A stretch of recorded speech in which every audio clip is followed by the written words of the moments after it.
Бүгүнкү күндөгү контрабанда маселеси өтө Баткен областына баарыңыздар билесиздер оор.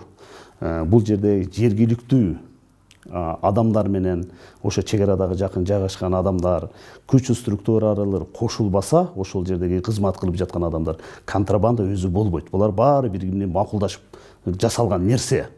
Ошол менен бирге чек арада ал жерде өтө татаал, жанагыдай шахматный түрдө жайланып калгандыктан контрабанданы алып кетип же соода кылыш бул жерде өтө оңой, жеңил болот да.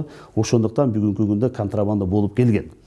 29-30 апрелдеги мына кайгышалуу окуядан кийин контрабанда өзү токтоду. Себеби эл дагы түшүндү, баарына бул нерсе сабак болду, эл дагы баарына бөгөт коюп жатат, күч структура дагы бул жакта иштеп жатат контрабанда өткөрбөйлүк деп. Кечеки болгон окуя бул бир эле факт.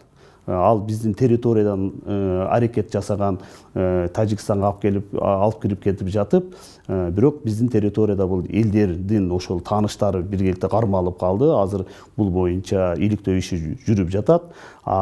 Контрабанда чек арада бүгүнкү күнгө чейин бир дагы факт болгон жок. Күч структуралар бул иштеп жатат.